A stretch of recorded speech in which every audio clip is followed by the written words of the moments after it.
Dinner with friends.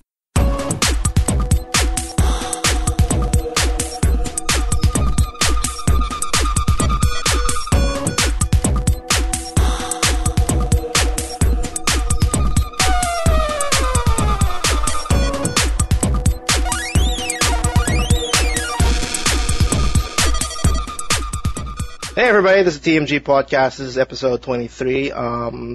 I'm Carlos, and with me is only Will. It's just me today. It's a two-man episode. He's on vacation at the beach. He's on the beach. He is running around with his Mega Buster, apparently. On the beach, scary. On the beach. I wouldn't be surprised if he's doing that right now. I wouldn't be surprised. He actually had a video. He actually released a video of just him doing that. Running around like scaring Korean tourists or something like that. No. He released a video and then he just showed his Mega Man Buster and he flailed it around in the camera. And that was just 10 seconds. That was it. Yeah, and just imagine that now, but Miggy in his beach outfit doing the same thing. Yeah, I know. That's terrible. So he's enjoying himself, but the show must go on. Yeah. Miggy, if you're listening to this, 23. We love you, man. We miss you. Yeah. Just, no pictures, please. I don't even know where he is. I know he's on the beach. I just don't know exactly which beach. Well, we're in the Philippines. The whole I don't know. It's somewhere in the Philippines. But we got a lot to talk about, actually. Yeah, it's only like two of us, but we have a lot to talk about. Not so much on the news side, but in terms of impressions, because two big games came out. I don't know. Should I start with the biggest one? I mean, yeah, you can start with Dark Souls 2. No, just kidding. That's pretty big. I'm so tempted to buy one. To buy Dark Souls 2, but I might hang out. Not buy it because I want to get the PC version. The PC version is coming out at a later date, and I'm pretty sure that will be the definitive version. So if you have the option to wait for it, and it's probably best to wait for it, I think. Also. Yeah, it's probably best to die in 60 frames per second. Exactly. That's what I'm trying to warn you. But of course, Dark Souls is awesome, painful. I've been playing the other game that came out together with Dark Souls, and that's Titanfall. And I wish I had it, but I'll probably pick it up tomorrow. I haven't had time to go. Yeah, it's so good. You should get it. Maybe if there was a 24-hour story, you should get it right now.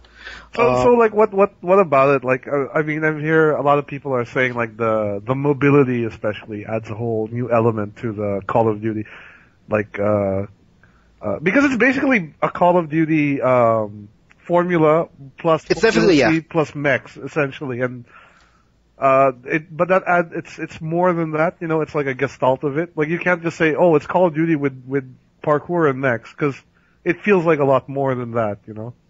Yeah, it's hard to when I say this because Titanfall is literally it really feels like the upgrade of Call of Duty. Because it's hard to imagine that for people who haven't played Titanfall and people who have played only Call of Duty, but it really feels that way because it pretty much gives you something that is not present at Call of Duty right now. At the same time, keeping the same feeling or adrenaline that you get out of Call of Duty, the fast-paced shooting, run and gun gameplay. Yeah. It's all there. It's just in a more more next-gen style. Next-gen-ish style. Like you said, the mobility really makes the game. It's not the mechs, literally. It's not the mechs, not the setting. It's just the free-flowing movement and how easily accessible it is.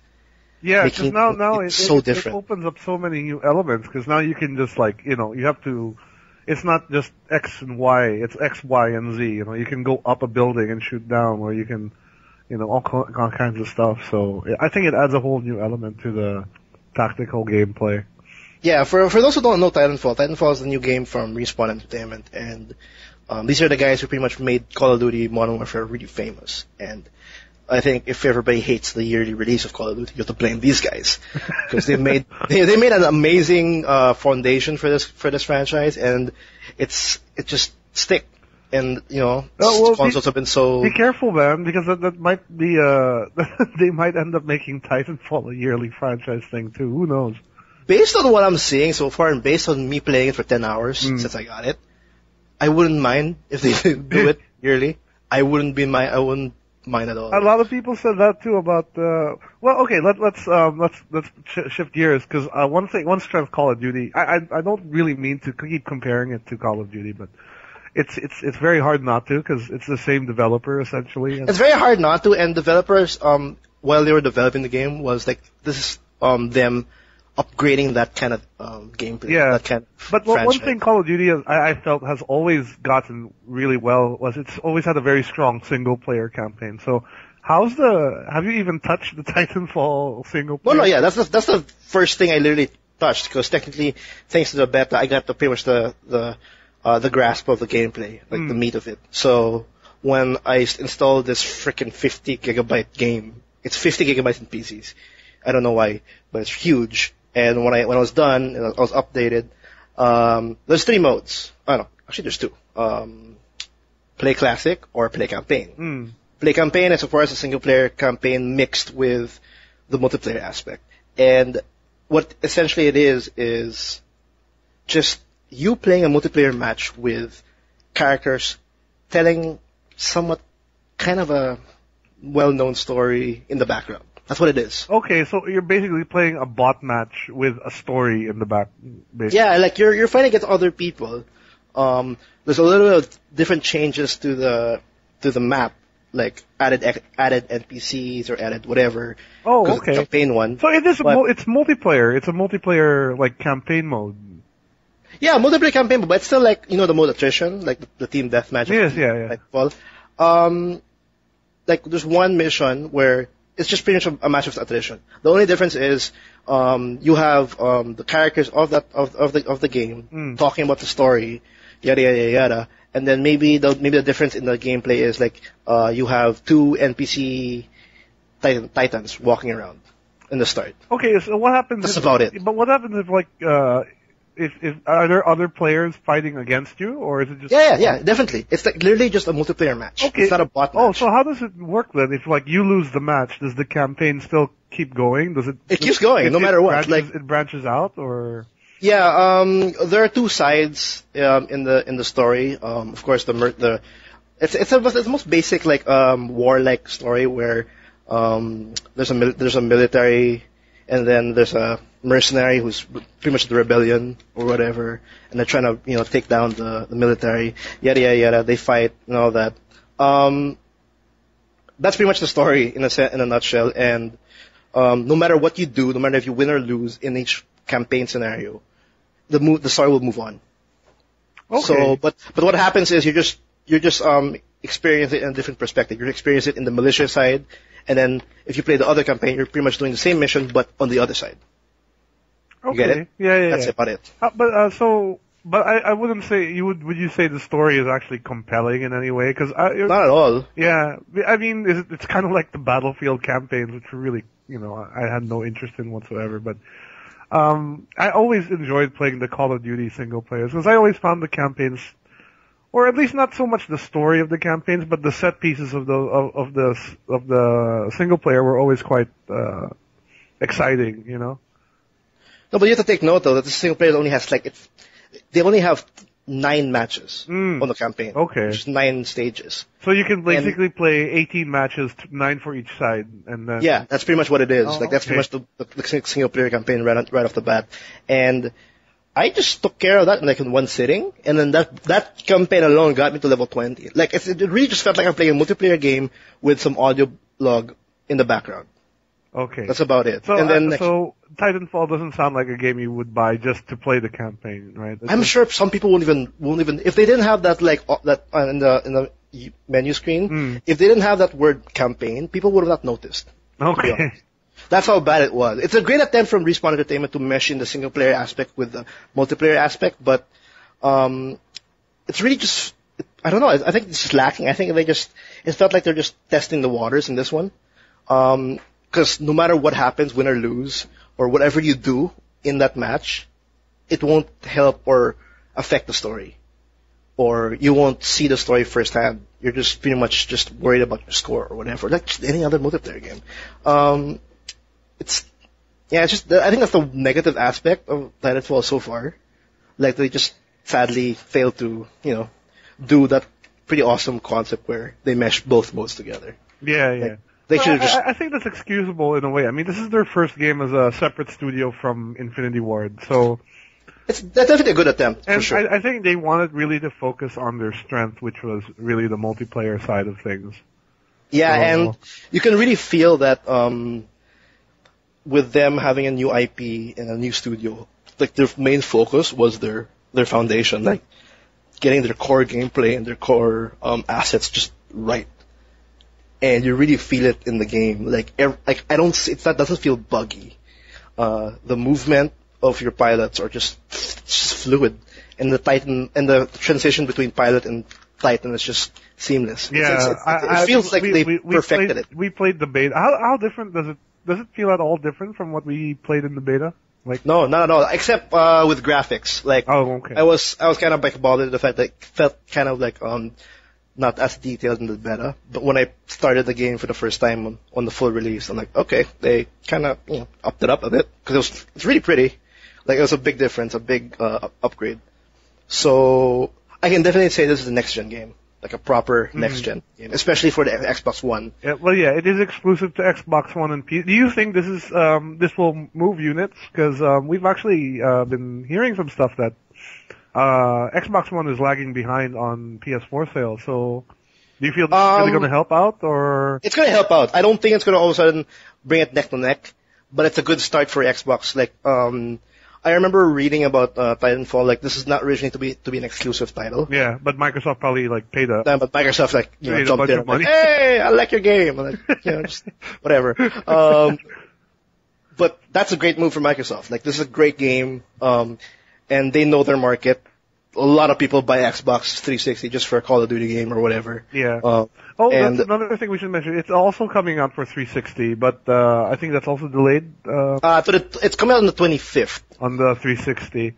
So. Yeah. But we can't report anything about it because I'm assuming it's a dumbed down version of the previous of the PC and the Xbox One. I'm assuming it's probably a more graphically inferior version of the game, but I don't think it would really change the dynamics of what there is, And I remember I was playing Titanfall the beta, and I kind of dumbed down the graphics a bit just to see how bad it could look, how bad it can get, yeah. And it's not as bad, like it's not that texture, but it's just the gameplay just really outweighs the graphics. So if you guys are if you have no access to a PC or an Xbox One, and it might look shit to you in the 360, just start playing it, and then you'll enjoy the fact that you bought the game. What else do I want to say about Titanfall? Single player sucks. I just want to say it again because it just. Do you think this will because there are professional Call of Duty esports matches now? Do you think this is something that would have that same would it get to that point? Do you think? I'm. Based on what I'm playing, I'm hoping it is because it feels balanced. Yeah, and from what we've seen in the beta, even if you have 4-on-4, it still manages to feel like a big battle because of all the bots. The grunts. Yeah, and the grunts feel stronger now. Because I died from grunts now. Okay, that's good because in the beta they were just there to be shot and. Yeah, because there's one time I was I was shooting a couple of grunts. I was backing up, and all of a sudden I died. Apparently, a Spectre just punched me in the back or something. I don't know what happened. And they kind of hurt now, but not to the point where you have to freak out. But if you see 4, throw a grenade. It's not gonna be.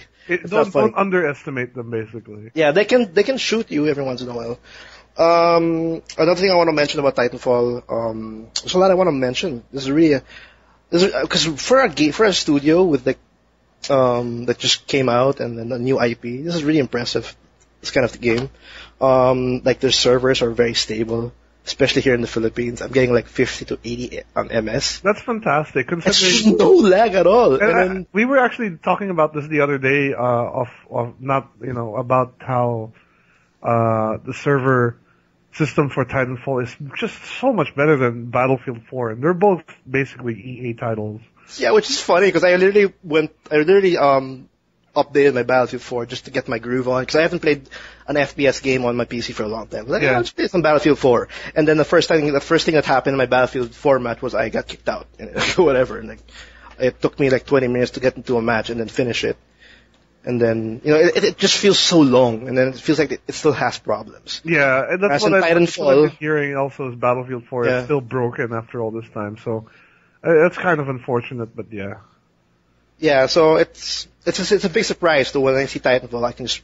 I load it up, I press that quick button, and then bam, I'm in a game with no lag. And EA was jumping for joy, because they have been trying to find a Call of Duty, killer for the longest time without success. No, I don't think this is a Call of Duty killer, though. Oh, for sure, there's still going to be Call of Duty games coming out. No, but I think this is going to be a Medal of Honor killer. Well, Medal of Honor was dead already. No, I mean, they won't, because they've been trying to get a Call of Duty competitor. Yeah. They won't bother anymore with the Medal of Honor. They have now Titanfall. They do. I mean, Battlefield was the one people were saying, oh yeah, this is the game to get. This is the EA's answer basically to Call of Duty. But yeah, I guess this is the next big thing, and actually I'm looking forward to picking it up tomorrow, so I can start catching up on levels. Yeah, it's pretty cool. I'm almost in the max level. There's a lot of play styles, thanks to the full array of weapons and titans you can get. And apparently, if you actually are forced to play the campaign, because that's the only way you can unlock the other titan types. Oh, I see. So, because there's only 3 Titan types in the game, and if you each kind of the militia part, if you finish the militia side of the campaign, you get one, and if you finish the other side, you get another. Okay. So you kind of have to do it if you don't like. What do you feel like? There's been mention that there is going to be a season pass for Titanfall, which I'm thinking of getting already, because I am definitely a big fan of this game. Obviously. Just based on what I'm saying right now. It's how much is priced, but you pretty much get, if you get the season pass, you get map packs and 3 content packs. I don't understand what that means yet, content packs, because they separated map packs and content packs. Right. So that's pretty interesting to see. It's gonna run you $30 if you really want to invest in this game.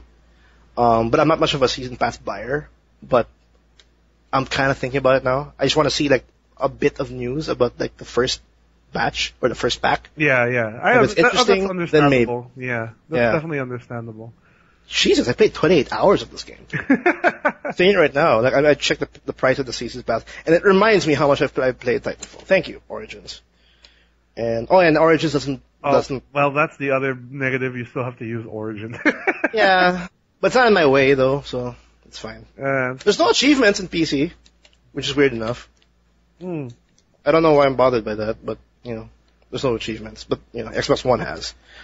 But yeah, it's $19.95 for the PC version, and I think $2.3 for the or somewhere around that much in for the Xbox One. Yeah, it's definitely a great game. It's a multiplayer only game. It's pretty much a DRM kind of game. There's no single player offline shit. It has 15 maps. That's a good number, I think. I mean, it's a good number. It's good. It has a good number and a good rotation to the point that I don't see Angel City. When I play Angel City, the one map, I might see it again after 30 minutes of playing. You know what I mean? There's a good rotation. So yeah, Titanfall in general is just a completely great buy for any FPS player. The only negative again is the single player, but that's just very minor to everything else that they just did right. But yeah, for whoever's kind of worried about it or was a fan of Call of Duty and haven't really thought about Titanfall, consider it, check it out. You're gonna be surprised, and you'll love the fact when you first call your first Titanfall. Yeah, and it's very satisfying. Until now, yeah, after 28 hours, I'm still here comes my Titan. Let's do it. Let's do it. But yeah, that's my impressions of Titanfall. I'm gonna play a bit more because I'm kind of interested in the whole generation scrap, the prestige version of it. Yeah. I want to see what the hell I get out of it. I bet nothing, but I'll do it anyway. What about you, Will? I haven't been able to get Titanfall yet, so I'll pick that up tomorrow. But I have finished Brothers: A Tale of Two Sons, which I mentioned I was playing a few weeks ago. Okay. Wow, is it depressing, man? I just have to bring that out of the way. I don't want to spoil anything. It's a fantastic game. It's depressing. But it's very depressing, yeah. It's one of those... Well, the story is the main story is about like his father dying, right? Well, the basic story is the father is dying, and the two brothers, the elder brother and the younger brother, have to go on a journey basically to find medicine for him. I have to say it's one of the prettiest games I've seen in a long time, and it's got these amazing vistas and a lot of these interesting scenes where, like, for example, there's one part where you're walking through this battlefield of giants, right? So there's these dead giants, literally giants, and they're they're all lying in the on your route, and some of the puzzles involves like, oh, that guy's arm is in the way. How do we move it so we can keep going? You know, so there are kind of interesting things like that. And for a game again that actually doesn't have any real language, like because the only talking that's done is all in this weird gibberish language. It actually that's pretty cool. It actually does manage to shed a lot of emotion through the actions of the brothers and just the intonation of the words they use, even though they're like made up words, you know. That's pretty interesting to the fact that like it's a game that's telling a story, but a very depressing story, and you pretty much got that out of just sheer expression, I guess. Yeah, I mean, and it's one of those stories also that shows like the bonds of brotherhood. You know, for anyone out there who has a younger or older brother, you know, you're probably gonna think, oh fuck, my brother's so annoying or whatever, but. You know, at the end of the day, you know, you love him, right? And I think this is one of those games that really brings that out to light. Because there are moments where, like, the elder brother and the younger brother are, like, kind of fighting, but at the end of the day, they work together. They hug it out, kiss and make up. So I thought it's a great game. And this is a game that has been nominated for a few awards, actually. I think it won Best Xbox game for downloadable game, DTX or something like that. One of those things. It's been nominated though. So for anyone who wants like a interesting, it's not that long to be fair. It's probably a good 8-hour game. That's actually pretty long. 6 to 8 hour game, depending if you like rush through it or whatever. But it's well worth the money, especially because it's a downloadable title. It's not that expensive, so you can get that on Xbox Live or on Steam, and or on PSN, and I'm actually as well. Yes, that's correct. So I would definitely hope people want to pick it up. It has also a pretty interesting control scene. Yeah, actually caters well to the whole like brotherhood kind of thing. Yeah, actually, they mentioned I have the PC version, and it mentions there when you start, like this game has been designed for use with a controller. So. Because how it works is basically on a controller there are two thumbsticks. So the left thumbstick will control the older brother, and the right will control the younger brother. So using a keyboard to do that is kind of really hard. But they have a control scheme for you keyboard. You can use the keyboard, but I wouldn't recommend it. I don't see it. I can't even imagine it right now, actually. Yeah, I wouldn't recommend Staring at the keyboard. Other than that, I also picked up on sale last week Broken Age. Which is the Elijah Wood. It's the point and click adventure game from Double Fine. Yeah, Double Fine, which is actually funded by Kickstarter. Yeah, it was funded by Kickstarter. This is like this is sort of like an episode 1 of it, because as far as I know, there will be an episode or part 1 or part, I don't know. Oh crap! I had a discount from Steam. I think it expired. I'm enjoying it so far. It's a very, very classic point and click adventure game. Like if you're not into that sort of old school sort of game, you probably won't really get much out of it. The art style what does it best remind you of? It probably reminds me of the old Monkey Island games. Yeah. Probably like that. It's not the one like the Phantasmagoria. No, not like that. It's not. Well, when I think Phantasmagoria, I think really bad acting and Okay, Gabriel Knight. A little more, really more like Monkey Island, because it's still humorous. Like there's a lot of humor in it. The character designs are very exaggerated, so it doesn't have that serious tone that I would say Gabriel Knight or Phantasmagoria would have. It's got a very whimsical tone to it, but it's also very interesting because it's it's two separate stories that are simultaneously happening, and you can jump in between any of them at any time. So if you get stumped in one story, you can have, screw this, I'm going to play the other one for a bit, and you can do that. So it's two stories. One's basically about a girl who is going to be sacrificed to this monster for for the survival of her village. And then and then the other one is about a boy who lives in space. In a spaceship by himself, and the spaceship basically just takes care of all his needs, but he's like he wants to get out of that because he's. Are they connected somewhere? I have a feeling they are at some point. I haven't gone to the part where the connection. It feels very far, like one's being sacrificed while the other one's just being. Yeah, it does. It taken does. care of. I have a feeling at some point in the game the connection will be made, but I haven't yet seen it, so I'm still playing through it, and I'm enjoying it. But again, if you're not really a fan of point-and-click games, maybe you may not get as much enjoyment out of it. But for me, it's a very nostalgic trip because these are the sort of games I kind of grew up with. Yeah, and we actually don't see that often. Exactly. You don't actually see too many of them anymore. Like apparently in Europe, they're still rather popular. Like I know there's a few German companies making these. Oh, really? Yeah. Okay. But, we don't really get to see them that much at all. And because I think the last point and click I think that existed or like was released was I think Republic, the one from the iPhone. Oh, I never played that. Where you kind of like you have to navigate this person from like escaping through cameras, and you have to, anyway. But it's another point and click adventure, and it's I think it's like a 2-year gap. There's not enough. Like there's not enough of that genre. Right. And hopefully this picks up some steam because it's pretty cool. That genre is actually pretty cool. I actually want to play Monkey Island again, to be honest. Well, what else have I been? I mean, and the art style I have to mention again is very, very, very good. It's very pretty. It's very picturesque. Yeah, and they have Elijah Wood as the guy. Elijah Wood is one of the characters. There's some voice actors I recognized immediately. There was. Will Wheaton is in it. Oh, okay. Yeah, he's one of the characters there.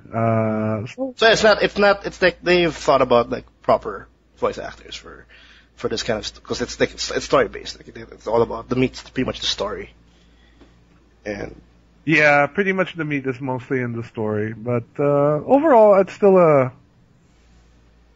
I'm still enjoying it tremendously, and I'm looking. Hopefully I'll be able to report to how it ends. But and it's a 2-part episode. I mean, it's 2 parts. So there's probably going to be there's still the second part hasn't been released yet. All right. Yeah, and then there's one more I have played, but it's the second episode of Walking Dead season 2. Oh, you played it already? Yeah, I have it. It was crap. Like no, because the action is crap. Well, I was thinking of buying it like just today, like, to be honest. I wanted to buy the first and second episode, and I kind of forgot about it because I was playing Diablo 3. Like, I was literally thinking about it, and I wasn't like, I want to get some gold. Again, without spoiling anything, it's got it's pretty good. Like, it's getting good. It's getting good. Is it like I don't know? Is it living up to the hype or the praise it got from the first season? Like it's getting there, because if you recall, the first season really didn't really pick up until about the 3rd episode. Yeah, that's right. About the 3rd episode. Yeah. And in this case, it's sort of the same. The first episode was sort of exposure to the new characters, so there wasn't too much really going on. There's a big reveal in this second episode. Yeah, I'm hearing a lot of great things about the second one. Like, it's like, if you felt a little bit lacking on the first, like the second one just like makes up for it. Yeah, definitely. There is a big reveal in this episode that I don't want to mention. Okay, yeah, because it's very... Yeah. God. And it's like, what, $5 for it? Yeah, or you can get the season pass for all of it, which is what I did. Do you think that the second season will actually top the first one? Hard to say at this point. Oh, that's hard to say at this point. What it lacks, the first season had the great dynamic between Lee and Clementine. And here, I've yet to see anything of that similar relationship. Like, it's all about just Clementine right now. and there's no. Are you playing this game as if like you've imported your I did import my stuff. So, but it really doesn't make as big a difference as you would imagine. Has there been a game that actually made a big difference? Mass Effect, I suppose. I mean, no, it didn't. Mass Effect 3. Well, okay. Well, up to the very last 90%, yeah, it didn't. But like, yeah, like you get pop-ups. I mean, the whole section on the what do you call that planet? The Rex's planet. Like that had a lot of the decisions from the previous games. The Krogan planet, yeah. You pretty much I don't want to spoil, but you pretty much determine the future of the damn race. Yeah, but a lot of it depends on the decisions you made in the previous two games, and I think also the same, or not as much, but also the same with Tali's planet, the Quarian planet mission in that. Okay, that's true. So you have to consider that. It's just that BioWare in all their, I don't know what the hell. BioWare. Yeah. I'll play Mass Effect, but going back to Walking Dead. Yeah. How is because I think the biggest pull in terms of the story was the fact that you're trying to save this little girl. Yeah, exactly. You kind of develop that father figure sort of thing going on with Clementine. Yeah, but now it's now because now you play as Clementine. It's kind of cool though to see a few things that she mentions, she mentions Lee a lot in the game. That's people pretty cool. always ask her, so where you come from? How'd you survive for so long? And then she sort of talks about Lee a little bit there. So it's kind of cool to see how a grown-up Clementine has been affected by the first game. But as far as any major decisions in the first game having an effect on the second season, I have yet to see it happen. Oh, that's pretty cool. I definitely want to pick it up. But definitely pick it up. Yeah, it's getting good. It's getting really good. It's kind of like watching the show. Like it's getting good. Oh, it's getting good. Oh, it's getting better. Oh, it get tanked. Yeah. Exactly. So that's it for games we're playing. I think we should probably jump into news because we actually have a topic to discuss on the second. Yeah, we have actually a really big topic. This is actually what we plan on since Miggy is on beach duty right now. We decided to talk about a really important topic on the second half. Let's jump on the news. Let's get the news out of the way. You want to start with something? I want to start with the fact that's just recent. It's very quick. Metal Gear Solid is out already. It's out. Yeah, it's out here early. Why is it out? It's out here early, and we don't know why. Like, how did that happen? Because even Japan has it, as far as I know, right? Yeah, because this is episode 23, and we release a new episode every Tuesday. So this episode definitely will come out on the 18th. And based on release dates, it's not fully out yet. It's supposed to come out on the 20th, and I think on the 18th the US gets it, and then Japan gets it on the 20th, and then the rest of the world. But apparently the Philippines gets it on the 14th or the 13th, whenever it was announced. But 2 days ago, yeah. It was. The reason why I want to mention is how did that happen? Okay, but this is my theory. I'll just give you my theory because I can't confirm or deny this, right? Yeah, of course. But my theory, this is okay.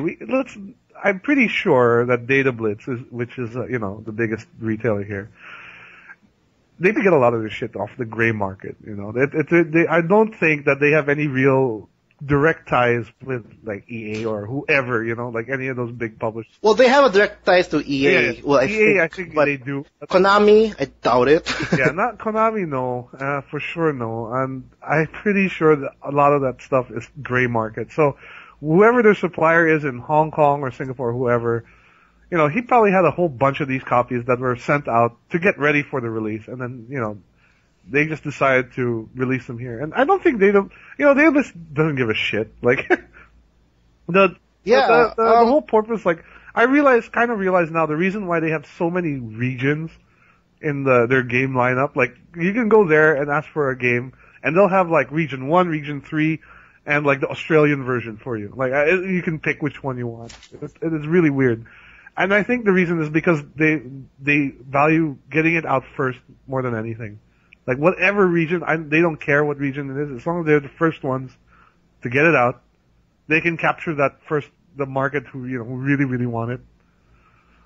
And and I don't know, like, I'm just weirded out to the fact that of course it's out, but I'm also like, when it was announced in Database, it's like it's out. Even iTech Games on Gadget also announced it's out.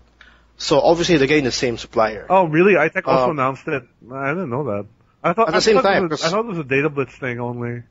No, they also get it at the same time, and they also have the same price, and they only have the same platforms available, which is PS3, PS4, and Xbox One. So definitely the same supplier.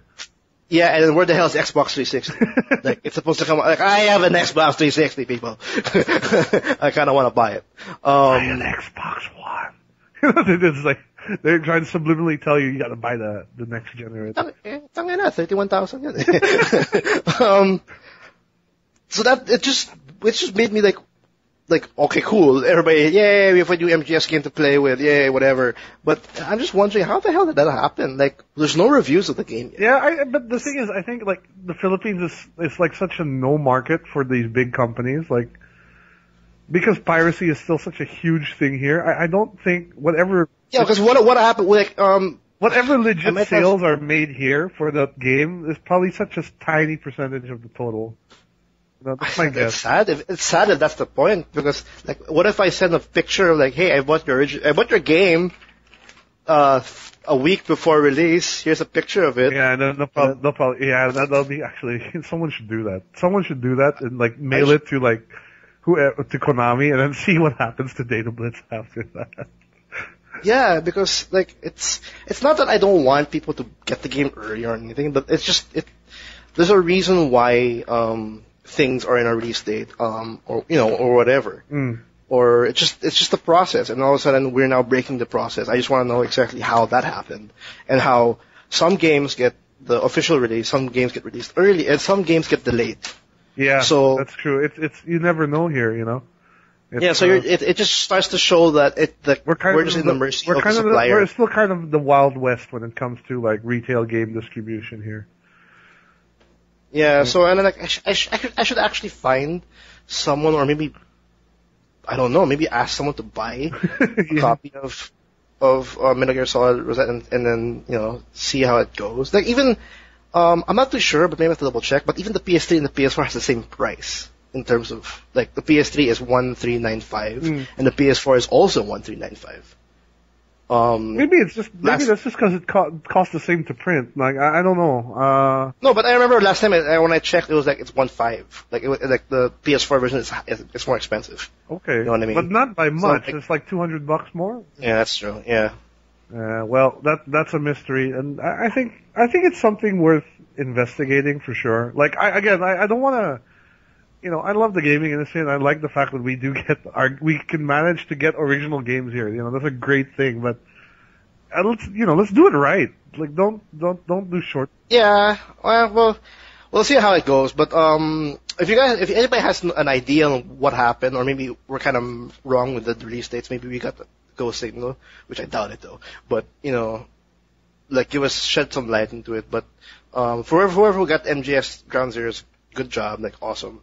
But it's still something I want to know, because if we can actually eliminate that kind of method or that concept, maybe the gaming industry here in the Philippines overall can just actually go up. Yeah, exactly. Because, like, we want to get the attention of those big publishers to run events here, and we want to be an official, on the radar essentially. And right now we want to see that this is actually an essential place to actually market things and all that.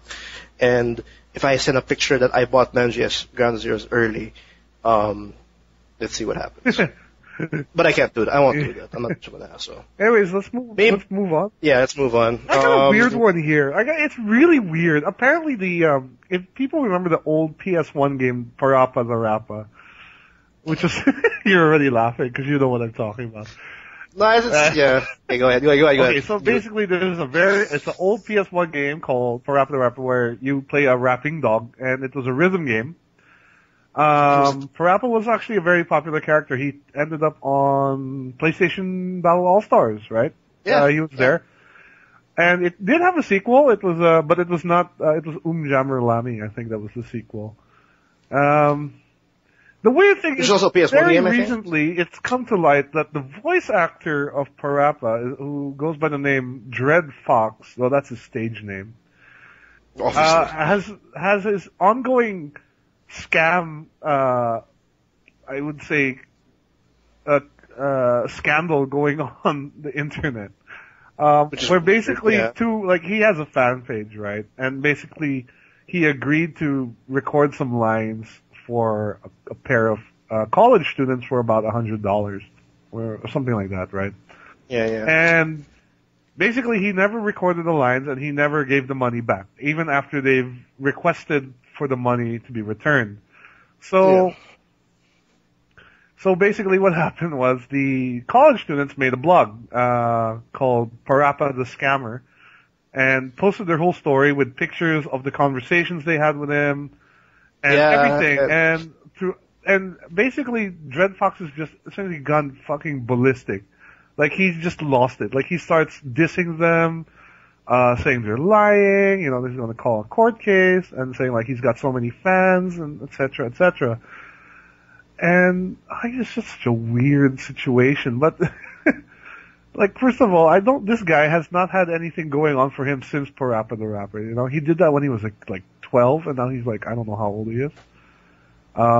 Yeah.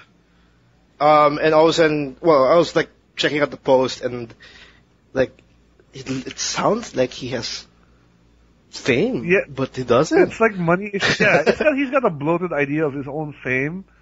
Yeah. And he's got money issues. And the weird thing is, I look at his posts, and they're all really like, they're all kind of attacking this guy, and I keep reading them in the voice of PaRappa, which is it's just hilarious to me. I find it really funny. And there's just been this huge, ever since this kind of broke out, like, the internet has basically rallied against this guy, and I don't know what's going to happen, but it's such a curious piece of news. It's not going anywhere because it's just $100 to begin with. But apparently, he created a whole following. I'm not too sure if it's a following. It looks like a following where they want, I think, the third game to be released. Like they have a petition for it and all that. And he's getting he's acting as if he has loyal followers. I don't see it though, but it's just funny that there's this guy. Like the voice actors, like he has this big ego, and now he apparently can scam someone for $100, and then it becomes a big deal. I don't know. It was a very entertaining piece. I'll put the link below. Was that PaRappa the Scammer Part 3? Like there are parts, and it's really long. It's like a story already. It's really long, and oh man, I mean this is okay in the greater scheme of things. I guess this is not really that important of a piece of news, but it's curious, it's funny. And it's fun to follow, actually, to be fair. It actually is. And, Because as much as I was saying, this is stupid. It's like a fanboy fighting against the original guy. But in the end, I was actually reading the whole thing. I was like very interested in what was going on. If you're a fan of PaRappa, go check out this blog. It's PaRappaTheScammer.blogspot.com. And just read through it, and you'll be amazed at what the hell is happening here. Like, essentially, it seems like a guy asked for a small favor from, from the original, just to record a few lines, and he would pay him, and then the guy basically has this bloated idea of his own fame, and now he's threatening for legal teams and security and all this crap. It's hilarious. Video games, as Nicky would say. Anyways, let's move on. Let's move on. I wanna bring up, for all you WoW people, if you pre-order that other Warlords of expansion, Draenor. There you go, Warlords of Draenor. Pre-ordering gives you the access of like an instant jump to level 90. The pre-order will give you a jump to, okay. Well, I even see it in my Battle.net. Like, level 90 character boost instantly, pre-purchased now. I see it in my Battle.net, program. And that's a really strong incentive to pre-order. But it just springs a question, like, so pretty much the time you can have fun with this game now is like if you hit the next level. Well, actually, it's not. Is that what they're it's saying? Not a.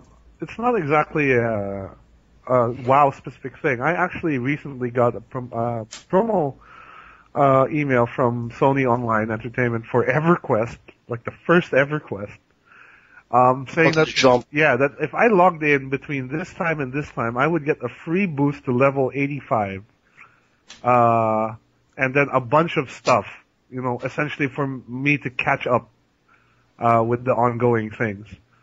So, and then I know there are also options to buy level ups in Lord of the Rings Online and a few others I can't recall, but I think this is a problem in general for theme park style MMOs.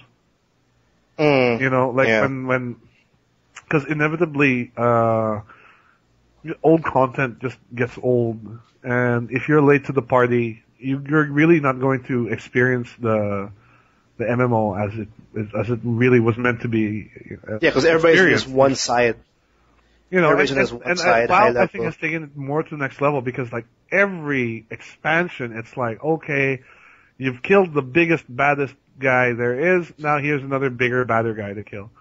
And they kill all the famous characters already. Exactly. That's what I'm not a big fan about in WoW, is that they've turned all the interesting characters into raid bosses and, And then now Warcraft just can't move on. It's just now the world of Warcraft. Because I doubt we'll ever see a Warcraft for RTS, because it's just World of Warcraft. It's World of Warcraft all the way now.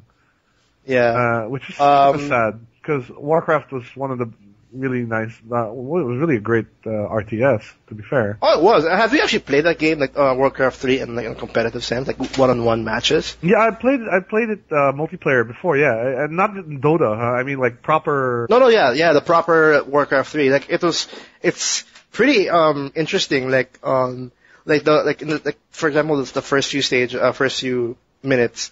If you can actually get a surround of the hero with your units, it's like instantly dead, and it's a big uproar. Yeah. Because I actually watched like competitive Warcraft 3, and it's weirdly intense. Like I don't know what's going on when you see a surround. It's like watching StarCraft, I suppose. Like. Yeah. It's funny how Blizzard has that kind of foothold in their competitive games. But I mean, going back to the whole level 90 thing, there's good and bad things about it. It's good because if you're an older player and you quit and you want to just jump back in and experience the new content, you can, right? You don't have to worry about leveling up or whatever. But for people who are just still new and still want to experience the old WoW, take your time. I would suggest you don't have to. You don't have to use it. Yeah, you don't have to use it. But it's just like having these kinds of promos or deals. It just promotes the whole idea that you'll only have the best, the meat of having fun with this game at the end game. Yeah. Like everything else is just fodder. Because that's what I get out of this promotion, where everything else is fodder. You'll have the most fun at the end. And that's weird too, because I remember in vanilla WoW, raids were the end game, but like it was difficult to get a raid together unless you were really in a raiding guild. And the next few expansions has made raiding and like these large scale encounters much easier, to organize. You don't even, I think at this point when I was talking to my friend, like you don't even need a guild anymore. Yeah, there's a lot of these open raids now, right? And I think they've designed the encounters in such a way where you don't need that level of coordination that a guild would have. Because most guilds I know will have like a Ventrilo, or, they'll have... Oh, I went through that bullshit. Yeah, and then they'll have like, you need these mods for your UI, things like that. Yeah, but I'll have to say this though, like it may sound bullshit, like all that preparation for the raid. Yeah. But it's just, at that time, it was a lot of fun. Like, with that one goal, defeat the last boss, and at the time it was like Illidan Stormrage. And we prepared it for months, and then I had my UI, I was a healer. I was really in the meat of, the whole World of Warcraft raiding. Yeah, I was in that same position too. And before World of Warcraft, I was in a guild leader in EverQuest. Yeah. For a raiding guild there. So killing Illidan for the first time, like when I finally got there and we killed him, did that the hard. It was so satisfying. It is. It's extremely satisfying to down something you've taken so much time to prepare for, and it's a great, high for it. I think what WoW had a big issue with was the loot system, how gear dependent it was. Yeah. That's why Guild Wars I found was so refreshing, because your gear is a secondary aspect to your capability. Yeah, very true. That's why I was saying that I had a lot of fun, but of course that was endgame. I can't really remember those awesome moments when I was leveling. You know what I mean? It just felt like a chore to get to that. Okay, if you want to have a lot of fun, you have to go through all this bullshit, and then I'm max level. Oh, I'll have fun now. It's a good, it's like you said, it's a good and a positive thing, positive thing that we want the players to have fun right away, we'll give you that instant boost. But, and it's a bad thing as well as saying that, we know as a father and it's a problem. And, we can't do anything about it. You know what I mean? Well, yeah, but I think, there's still a lot of fun to be had in the leveling up game. They're doing all the small dungeons, and a lot of the quests are entertaining as well. So if you're a new player, I would definitely take your time and just enjoy the game. Don't boost yourself up just to rush to the end game. That's not going anywhere. Yeah. And what's actually more at risk of disappearing is those early levels, because for example, when Cataclysm came out, a lot of the older zones got changed up dramatically. So, you could never experience the old barons anymore. Oh yeah, and I think Orgrimmar has really completely changed as well, I think, at this point. Yeah. And it's really crazy though, when the promo, the character boost to 90, they're valuing this at $60. So I think if you want to pay for it, but that's $60 with the expansion, right? You get the expansion with that, right? No, they're just saying that this feature or this incentive to pre-purchase, its value is $60. Oh wow! So you must get gear plus a mount plus a bunch of other stuff, right? I hope so. I'm just saying, I think this is their entry point to including now in-game store for World of Warcraft. You can do character boost, you can do whatever. I think World of Warcraft is starting to roll out that kind of feature already. Because, I don't know, I think they're feeling the burn already. Right. As much as they have maybe 2 or 3 expansions ahead, all planned out. It doesn't matter. It's still a really... WoW is starting to show its age. I have to admit though, the new, animation system in this new expansion looks pretty impressive. Yeah, it's a good improvement, that's for sure. To keep this old game running. I think it's more than a decade now, I think. It's one of the longer running games, and it's still by subscription the most popular subscription-based MMO in the world. Battle.net accounts still get hacked on a regular basis for gold farming, so there's something there. Yeah. So, but yeah, that's the news about WoW. My 2 cents about that. Do you want to do a break first before we do our main topic, and maybe I don't know. Yeah, we can go. We should actually go on a break. Yeah, we'll do a break. We'll do our main topic, and then maybe squeeze in a little bit of news because we still actually have a little bit more.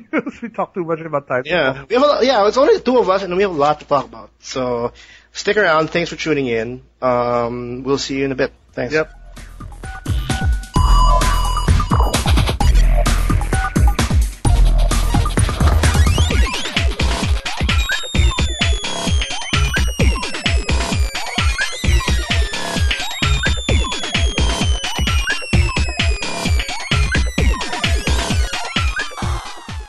And we're back, guys.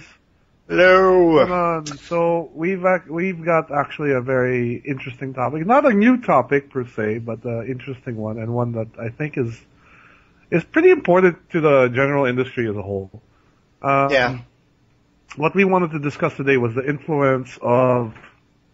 Well, to break it down, we want to talk about the influence of the gaming media on the industry itself, and I think this is how our impressions affect you. Yeah, and it's kind of weird, but in a way, we're gaming media because we're talking about games and we're talking about games and impressions. But I read there was a post recently on NeoGAF discussing the Wii U, and we've given the Wii U a lot of crap in our podcast. You know, we've reported on some of its, you know, shortcomings, to say the least. And we've given it a little bit of love. And we tried to give it love too, yeah. But I think, and then what the friends were mentioning is like the Wii U. Part of the reason why the Wii U is doing so badly is because a lot of the gaming press is reporting, you know, all these terrible, bad sales, and Nintendo has no idea what they're doing, and you know, like, oh, another Mario game, or like even recently I read a review on Kotaku on the new Yoshi's Island game on the 3DS. Yeah. And the guy was saying like, no, it's not worth playing at all because you played it before again and again and again, and you know. So I started thinking, like, you know what? That's true. Like, the gaming press does have a big influence on what sort of happens in the industry. Oh, I have a good example now. Thank you for this. Oh, because you're absolutely right. Because when people say like, oh, you're playing the same game over and over, like a Mario game, a Yoshi game, yeah, you don't sell the game. You're playing the same thing over and over. You're not getting anything right.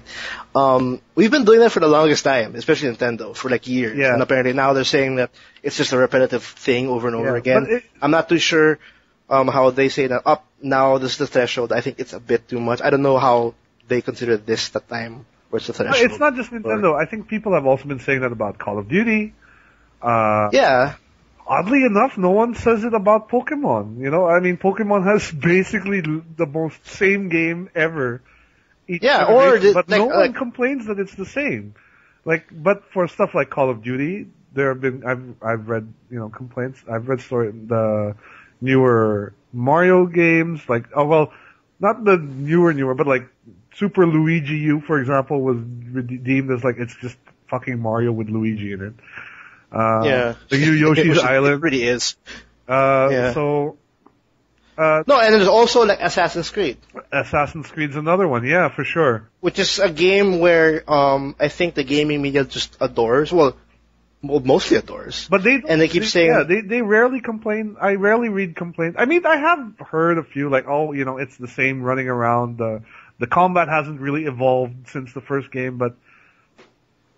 All the reviews still say go out and buy this game, you know, like it's like going, like if you like Assassin's Creed, if you like the same old, go and buy it. I mean, like we're saying, of course we're not saying that we don't see that in like some Nintendo games, but it just seems like that's the most, like it's not as much as like for just Assassin's Creed or other games, other bigger games, because it's funny how you'll bash a specific game, like maybe Donkey Kong or maybe Yoshi. Or heck, or even Mario, for being repetitive, where in fact that's just what the game is. Yeah, that's for what it is, and like don't bash the plumber because he can only jump. You know what? That's all he. You know, I just realized. Actually, this is sort of off topic, but I just realized we've had Mario as a race car driver, as a doctor, as a tennis player, as a soccer player, but we've never actually had a game where he's just a plumber. You know, it'd be really funny if we actually Mario plumbing. You know, like if they made a Mario plumbing game, I would so go for that. Like, wow, they finally got around to what he actually is. Yeah. Where he actually, like, he's there in his room, he gets a call, he goes to a house. The game is unclogging toilets, right? Like, it's not saving princesses or anything. Plumbing Simulator 2015. With Mario as the host. I would so buy that, dude. Someone's gotta make that game. Someone do it. Nintendo, make it. Come on. I want to unclog toilets with Mario. I mean, that's his job, man. I don't even understand how plumbing became, I don't know, maybe the pipes. How he became a plumber? Or how the world's developed pipes as a passage to, like, I don't want to think about it too much. Alright, that's off topic. But getting back to topic, like, the Wii U is just one example, of how influential the gaming press is. Like, to give you another example, I recently purchased a game called, Hydrophobia on Steam because it was on sale for 50 cents. You can't go wrong with 50 cents, man. So, well, yeah. I picked it up. And I did a little research on this game. Now, apparently this was made by a small company in the UK who basically put everything they had into making this game because its claim to fame is it's got really good water effects. or water physics. Hydrophobia. Hydrophobia, yeah. And when it was first released, now let's be fair, okay, the game itself wasn't an amazing game, but the gaming press did slam it to a point where the company now, they re-released it again with fixes, based off the points that were made, but at the end of the day, the company put everything they had into this game. It flopped tremendously, even though it was hyped to hell back in the day. And now the company's like gone, like it's dead, like it doesn't exist anymore. So I guess that's why I got it for 50 cents. But I think that's another example of how like bad reviews can really affect the livelihood of people. And it's a hard position to be in because it's their job to review these products and to say like this is good and this is bad, buy it, don't buy it, right? But it's easier to do that, say, like for a restaurant, or for a movie where losing one, or like even 100 customers or even 1,000 customers in the bigger scheme of things is not going to be a huge detriment to you, right? In a sense. Well, because if we're talking about restaurants, like it's based on taste, and the example I want to give for restaurants is like if you remember the movie Ratatouille, the food critic guy. He was saying that he likes writing bad reviews because they're fun to read, but and that's true. I think that's very true. Like it's actually more fun to read and it's fun to write. Like it's if you're gonna review something, if bashing something is much more fun to do than to write. I forgot to bash one game. You did, and I think we'll try to get to that later. Later. No. Yeah, we'll see what happens. But yeah, I'll save that for a rainy day. I just realized that we missed that also. But yeah, I'll save that for a rainy day. Go ahead. But I think like when it comes to video games, these are these things take millions of dollars to develop. So, and the return is based off a relatively small number of sales. When you compare it to a film, which may cost about the same to develop, the sales of a film are based off like millions and millions of tickets being sold. A game will sell, a good game would sell a couple million, like 6 million at most globally. Well, hitting the 1 million mark is like a very key spot to any developer. Yeah, like AAA titles, maybe more than a mil. Because they expect it to be like, because they've sold a mil before, they expect it to be higher, thus being a AAA, and then a higher production value, blah blah blah. But yeah, around the mil. I guess my point is here, like the gaming press have much more power over what happens sales wise than say press in film or press in reviewing other forms of media. I think. I guess. Do you think it's because of the price in general? Because like in movies, that's partially too. Because buying a game is not like buying a movie ticket or having dinner out for. Or buying a song or buying. Yeah. Like if a food critic says this corn dog sucks. You kind of want to go and try it, right? It sucks, but it's just like $20 or whatever. Yeah, so you're still thinking, why does it suck? You kind of want to try it, right? Yeah, and like if there's a horrible like Resident Evil movie coming out. Like you may not want to watch it in the theater, but like if it pops up on HBO or whatever, you might decide to sit and try it. Yeah, or just buy the DVD or whatever, But I guess in video games it's just I can't say it's a more expensive investment, but there's a lot of gamers still out there that yes, they're hyped up about this game, but they won't instantly go for the game until they have a first opinion or a first impression of the game to justify their $60 purchase. I'm actually like that. Like I don't like rushing out and buying games day one for the most part. I'd rather wait for reviews. Yeah, which is my fault for doing it on Final Fantasy 13. Especially, also for me, owning multiple platforms, sometimes with multiplats, I like waiting for the reviews to show like, oh, hey, it plays better on the PS3 or it plays better on the Xbox.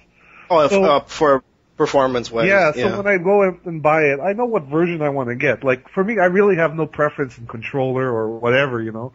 For me, it's about getting the best gameplay experience possible, whether that's on whatever system that may be on. I mean, there's a lot to talk about this. Like, do you remember the Dorito Gate thing that happened a few years ago, where Geoff Keighley of Game Trailers, Spike TV. Game Trailers, he basically was promoting Halo 4, I think, and he had a huge bag of like Doritos and Mountain Dew like next to him while he was talking about Halo 4. It's just such obvious product placement, obvious, you know. Well, when it comes to that one, that's the other thing you have to consider also. Like these gaming companies are paying to advertise, are giving these review sites material to advertise. Like another example I can give is the giant bomb guy. What's his name? Jeff Gertzman, who used to work at GameSpot, and at the time I think it was Square Enix who were promoting Kane and Lynch, the first one, and he wrote a really bad review of that game. But because Kane and Lynch was being so heavily advertised on the site at the time, they basically, you know, got miffed at that. Like, oh, you know, we're advertising so much on your site and you give it a bad review. And they basically fired him for it, and he went off and started Giant Bomb, right? Yeah, so it all worked out at the end. But it goes to show also, like, it's very hard to trust, for me, at least for the educated, not to say you are not educated, all of you listeners out there, but like, you know, you have to take the time to make sure your review is as unbiased as possible, and that's very hard to find, I think, nowadays.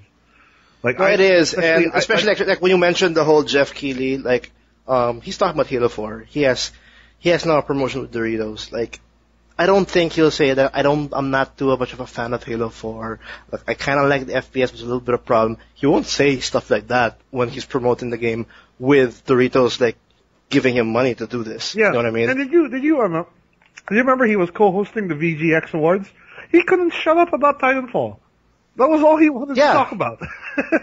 Yeah, that too. Like, there's like, and a big example is Geoff Keighley, and his co-host was calling him out on it, which was great. You know, I really liked the fact that he was getting called on that.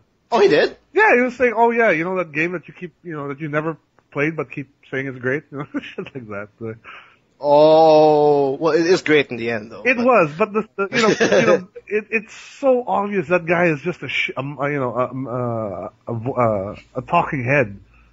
You know? No, but give me money and I will sing the songs of the world about your game. You know? But I'll give praise to Geoff Keighley when the Wii U came out. Like, the guy asked the right questions when Reggie Fils-Aimé went to get interviewed, because Reggie went to Geoff Keighley right after the press conference when they first revealed the Wii U, and he was asking the right questions, like, is this a console? Where the hell's the box? Where's the specs? You know, like, where's the games? Like, he's asking the right questions and all that. But like, I'm not gonna justify like his job, but he's definitely those people where if you give him like an incentive to do something, you will, without a doubt, you know, say whatever you want. Yeah. You know what I mean? No, exactly. And that's why I really appreciate guys like, say, Angry Joe or Total Biscuit, who, when they are sponsored by someone, they make it a point to say that they are being sponsored by someone. So you kind of know if they're going to praise this or that, they're kind of being paid to do it. Yeah, and I think Angry Joe talked about Elder Scrolls Online. Yeah. And then like he was like one of the very exclusive people that can talk about it, show footage of it, and then show his impressions. And he did not give good impressions of that game at all. And but he spoke his truth. Like, even though he was given by Bethesda praise to do whatever he wants with the footage, but he apparently, he pissed on it. I don't think he'll ever talk to Bethesda again, but you know what I mean? But he stayed true to it. He even mentioned at the start of the review that he said, like, Bethesda has allowed me to talk about it if I show, like, I can only show 10 minutes of footage or something like that, yeah. So, and he was I felt he was very honest with his review. I think it helps a lot that I can see him and I can see his facial expression when he talks, when he reviews the how game. angry he is. Well, yeah, that or whatever. I know, like, part of it's just him being in character, but I know part of it's also like he's just being honest, like, and you don't get that sort of very passionate diatribe if you really don't believe in it, you know. Yeah, like if he's ranting and raving and saying the thing's a piece of shit, whatever. You know, he really, I get the sense that he really believes that, but he's just playing it up because he's playing a character, you know? Yeah. Well, when it comes to, like, media affecting, like, there's a lot of aspects to it. There's a lot of course, there's a lot of big negative, aspects to it. Positive, which is actually, very common to other forms of media, because I'm sure, like, movies get the same, like, some reviewers get paid off, like, come on, just make a review, you know, stuff like that. It's the same in every medium. And, like, there's always a good side to it as well. Like, there's, like you said, like, Angry Joe gives, like, great insight about a specific game. Like, for example, Jim Sterling, you know what I mean? Jim Sterling is another good one, I think, yeah. Yeah, it's a great example of, like, giving his impressions, but he's also a great example of how his influence can really shape people's minds of a specific game. Yeah, or Total Biscuit. Example, like if you remember, Total Biscuit reviewed a game called Gary's Incident, the Gary Incident, or something like that. Gary's Incident. Okay. Let me just Google that really quick. What happened was he gave it a completely he shitted all over this game, and it looked genuinely bad. Like because what he does is he'll play the game and he'll stream the gameplay, and he'll talk, you know, he'll voice over what's happening, and everything that he said looked right. Like it wasn't like he was making stuff up. It's like the game really looked bad. Yeah. And it turns out the publishers went after him for that, and they said, you know, and if you look on his YouTube channel now, it's gone. Like he had to take it down. But he did make a video explaining like why he had to take it down, and he was also saying that this is, you know, it's kind of bad. So, but the mere fact that that the publishers went out and went after him just shows how much power these the gaming person has when it comes to that, I think. Like you have a big following and you say there's so much things about it, and just maybe 10 minutes of just explaining why it sucks, it's enough for the publisher to go, holy shit, shoot him down, use a sniper, do something, take him out, it really affects the industry, it really affects people's impression. I want to go back to Jim Sterling because Jim Sterling is the person that made, for example, Deadly Premonition a favorite. Yeah, he did. And he's a big example of how a strong influence in the media can go for more of a positive side to it, like shifting to hey, this game looks like shit, but I'll tell you why it's awesome. You know what I mean? Yeah. And it's a double-edged sword. He has a strong influence, but he also kind of directs it to specific good games that people may overlook. No, because even until now, I don't understand how Deadly Premonition is awesome too. I just have to pick it up. Yeah. But that gave success. It can also work both ways. I think sometimes some developers are too quick to blame the media sometimes when they're a game they make flops. An example I can think of is the guy from Silicon Knights. What's his name? I'll think of his name eventually. But anyways, do you remember a game called Too Human? For Xbox 360? Which was supposed to be some weird Viking / sci-fi mashup third-person action game in the vein of God of War. Anyways, the developer whose name for whatever reason I just cannot remember right now. But it was Dennis Dyack. That's his name, Dennis Dyack. Okay, there you go. Yeah, so Dennis Dyack basically went on a freaking warpath. Kind of a warpath, saying hey, my game failed because none of you supported it, and you all, you should have, you're not looking at it right, and you're not playing, you're not seeing the vision properly, etc., etc. And and then he just sort of went on a tirade about like how certain like forums or certain forum people were like blights of the industry and stuff like that. At the end of the day, like the game was just very mediocre. Yeah, but I guess like in general, like when it comes to like media having power, like different, like every single channel, like IGN, GameSpot, Eurogamer. Yeah. There's a lot going on. There's a lot of channels. There's a lot of perspectives. A lot of impressions of a specific game. If you think about it, the big problem is in terms of loyalty, in terms of like where you want to flock into. That's like true. As much as like if you like, for example, one person like, oh, I just like GameSpot. Okay, cool. You like GameSpot, and then you keep on checking GameSpot.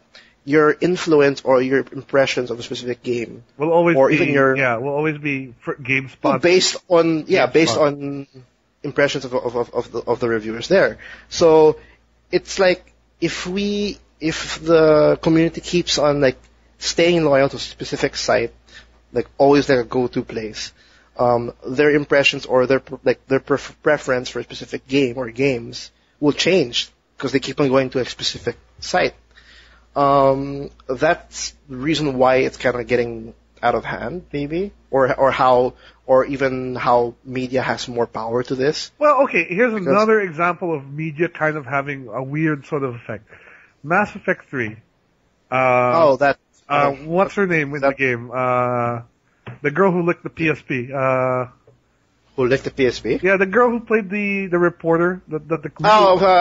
Chobot. Jessica Chobot. Right, exactly. Yeah. I mean, I think this is a perfect example of the media having an influence on developers. IGN probably said, hey, yo, Mass Effect dudes, we're gonna like fucking have a huge blowout on Mass Effect on our site. What can you give us in return? It's like, we'll put Jessica in the game, or something. Really? That's my guess. I mean, what other reason would there for her to be in the game? Wasn't Jessica out of IGN like after that, or? No, she was still in IGN. But the thing is, she was in IGN at the time. That's the thing. Oh, okay. And if you play the game, like her character it's useless. It's like there was no. Yeah, I don't know why she was there in the first place. Actually. There's no defining moments from her or anything. Like when you first meet her, one of the choices can actually like fuck off, and like you'll never see her ever again. Like it's just that's just how insignificant she is in the game. And like you said, I don't know why she's there. I don't know.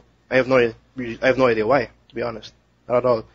And then I think during the documentary or like the talking to the cast members of it, she was among like Jennifer Hale and all that people, all the known voice actors, and I don't know why she was there, like talking about being in this experience and then seeing her contribution. Again, if you think about Mass Effect as a whole, like Jessica Chobot played a reporter, right? Yeah. But Mass Effect already had a very established reporter character, the one that gets punched. The one that you can punch, right? Yeah. She would have been much better. I think that character would have been a much better choice to have. You think they got Chobot just for the fact that she has a following? I think so. I think that was it, and I'm pretty sure. It's also because IGN promised BioWare or EA some X deal, we're gonna have 10 million 5-10 articles. Because I wouldn't be surprised if Jessica has a big following, people like watching her videos and all that, and it wouldn't be surprised when she says, "Oh my God, I'm in the next Mass Effect game," and then, she'll have a lot of traction to that, and there'll be a lot of traction for Mass Effect. You know what I mean? People will be like, "Ooh, there's a new Mass Effect game." There'll be talks about it. People will get hyped, and I think it's another segue to the main topic, where about how media can affect hype. Because as much as hype is another thing, the media has a big influence. Yeah, it's not us being, oh my God, it's super, we're a small part, but if the media keeps on advertising and keeps on promoting and showing us the same game over and over, like maybe Grand Theft Auto or Titanfall, just like how for example Jeff Keighley, like you mentioned a while ago, that kept on talking about Titanfall, it gets overhyped. Yeah. And then once the game comes out, Titanfall kind of deserved the hype, I think. Yeah, kind of deserved the hype, but there are some there's definitely games that were really overhyped, and when they came out, they were just there. And it's not necessarily because they were bad games, like okay, a bad, overhyped game that turned out to be completely terrible, or was like Star Wars: The Old Republic. That's what this one thing I can think of. Final Fantasy 13. FF13 for sure, yeah. Yeah. No, sorry about that. That's entirely true, man. Speaking of FF13, did you know that Bravely Default on the 3DS has now outsold FF13 in North America? Suck it, Square. But they're both Square products. But I mean, no, I know. I'm just saying, suck it because you don't know shit. I mean, you don't know what the fuck people want. You know, exactly. Yeah. And Bravely Default was a game they were considering of not bringing over. You know. So there you go. And you guys wondering why you're under. Anyway, but yeah, hype. Like the media definitely is a big factor to why some are just like completely excited, and then once the game's out, we feel a little bit disappointed because of all the exposure that was brought on to thanks to the media. Like GTA 5, like it's still a great game, but it's still pretty hype. We expected more out of it. You know what I mean? Yeah, for sure. Like that's what happened to like GTA Online. Yeah. Like, and again, it wasn't as if it was a bad game. Like it actually was a decent. It wasn't, yeah. But we just put these false expectations to be like a grand game. Right. And the thing is, like, when that happens, the reviews tend to reflect that as well. Like, they may get a lower score because they were expecting something. They were setting up these expectations that just couldn't be met. They're like assumed things, right? Yeah, I think it's also like the game that you mentioned, the Old Republic. Yeah. Like that was overly hype, and then EA made it even worse by saying it's the first fully voiced MMO and old RPG, and then Star Wars fans and all that. Yeah, they were calling it the WoW killer, right? Like they were gonna say this is the game that's gonna kill WoW. But yeah. I think EA keeps saying that like the whatever MMO RPG they're gonna release, they always say that's the WoW killer, because they did that on Warhammer, Age of Reckoning. They did that on Star Wars: The Old Republic. Like they keep slapping themselves in the head over and over. And they say that. Yeah, I think, but the thing is, like, every game that has been pushed as a WoW killer has failed miserably. Yeah, failed. You know, so. And then that also reflects to the fact that its failure technically to not be a WoW killer. It reflects the fact that people expected so much out of it. Yeah. And then in the end, like we just don't get what we wanted. And again, that's also the media's that. But we have no control over it, to be honest, because it's also the media is also getting hit by like fans of the games, fans of the series. Like, if for example a reviewer actually gives a horrible review or even a decent review of a game, and the fan base goes crazy on that review, you know, like they're gonna have to adjust accordingly, because the reviews or the sites are based on views, and if people start hating how you're reacting on specific games, I'm sure that they lost views because of that. So they're kind of forced to kind of shift, right, based on the community. So it's kind of like it's a weird balance, to be honest. Like, you have to satisfy your community, but you also have to be a little bit transparent and a little bit unbiased. You know what I mean? I think it's just about being responsible. At the end of the day, like, journalists need to, like, you know, I think what should be done is like, whatever site advertising marketing the site is doing needs to be kept completely separate from the writers of the reviews. Like, the writers should just be kind of in their own thing, so they're not influenced by what's happening on the site. Like, if Square is going to advertise on the site, and that should not affect the review a game should get, you know. Yeah. And you know, I don't think any site should accept a deal where the viewers say, hey, we're going to pay you this much advertising revenue, but you got to give us a review of this minimum, you know, or something like that. I'm pretty sure that does happen, but it's just about being a responsible website, because at the end of the day, your real customers are your readers, you know. Yeah, and it's also not also reviewers, also people that apply their impressions about the game. Just like how we do it. And, yeah, exactly. I mean, we're not exempt from this, because technically we are also gaming press. But, you know, to be fair, we don't receive any advertising revenue or any favors from developers. Like we review what we have. What we can afford. And what we can afford and yeah, exactly. And actually what we like or what we're curious about. I guess that's one thing though that makes kind of biased is because we review what we have, it's stuff that we like. You know, we're not going to go out and buy a bad game. Well, I do sometimes, just for the heck of it. No, well, I have a tendency also to like buy a curious game. Whereas like, I think, I shit you not, I can even give a picture of it. Like, when Risen came out. Yeah. For the PC. It was tanked. And to me, I was like, it looked okay. I bought it. Cause like, Dragon Age Origins supposed to came out that year, and I had no game to play. And I was itching to buy a game. So I was looking around, and I was kind of curious on Risen to why it's bad. So I still bought it. You know, I still bought it, and I checked it out. It was bad. But, I'm still that kind of person where I'm just curious, and to like really challenge that reviewer to say that, you know, maybe it's wrong. Maybe it's not. Like, it's not when I read a review or watch a review, it's not like I'm buying it because this reviewer says it's good. I'm buying it now because I'm kind of curious to why the reviewer thinks that way. You know what I mean? Mm. And I got that on Risen. I also got that, I think, on Dawn of War 2. Dawn of War 2, I also bought I'm not a fan of Dawn of War. Oh, you're not? Okay. Because I was then, a huge fan of the first Dawn of War game. I jumped in blindly. Yeah. And were you a fan at all of Warhammer 40K, like the franchise? No, I'm not.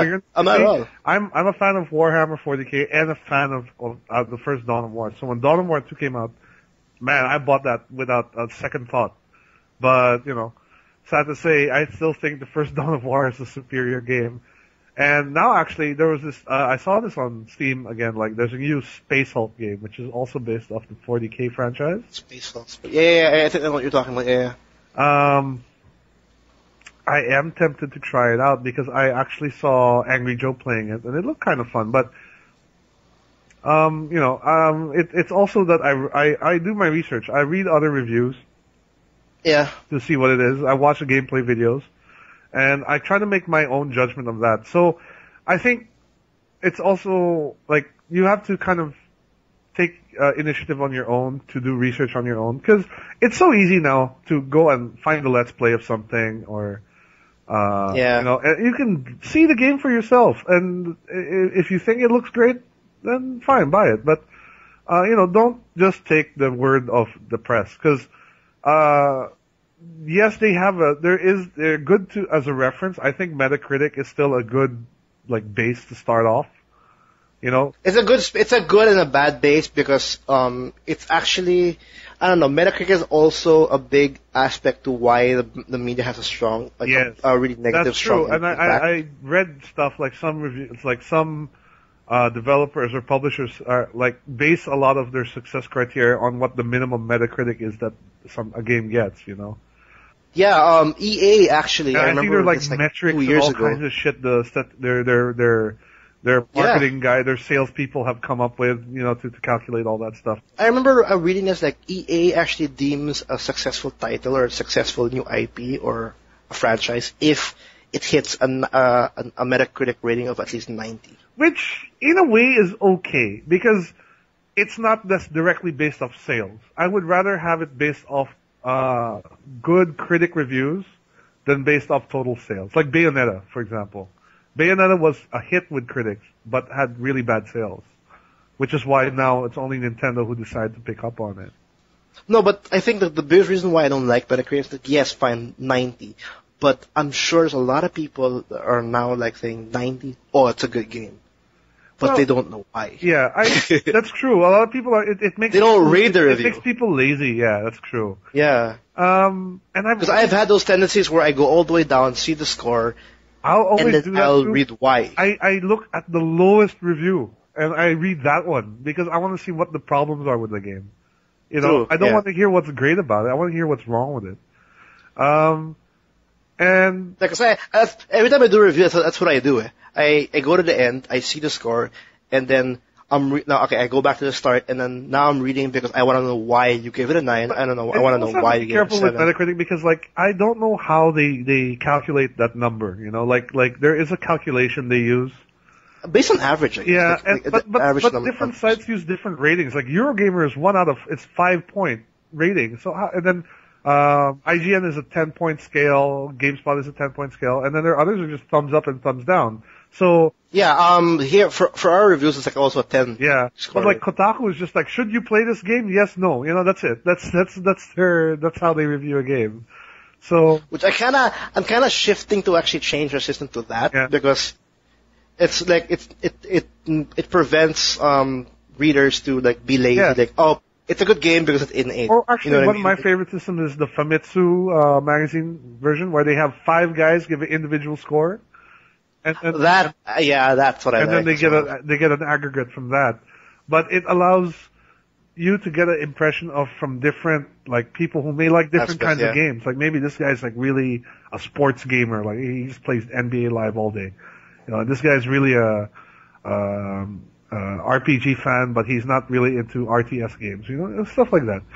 That's why I tend to when I'm checking out a really cool game. That's why I tend to read at least maybe 3 to 5 reviews on different channels to see different aspects or different impressions. Because, like for example, if you read Titanfall, you're gonna have one website like Eurogamer have a reviewer review about Titanfall, and he's not an FPS player. And then you have another person that's an FPS player, and you have another one that's a girl that's not an FPS player. There's different points of view, personalities, points of views. Like that's the best way to gauge yourself on what game you want. If you're just reading just one GameSpot and then there's just a guy that just hates RPGs and will give it an 8 score, you have a bad impression technically because you know, he's kind of biased because he kind of doesn't like those games anyway. So it's a very hard thing to get a proper impression. Well, these are things that we the gaming consumers can do to make more educated decisions in buying games, right? But what do you feel would be something, say, that has to be done on the developer/press side to sort of, because you know this whole discussion is we're saying that the gaming press has a bit too much power right now in influencing the industry, because A, they can influence us, and B, they can influence the developer, right?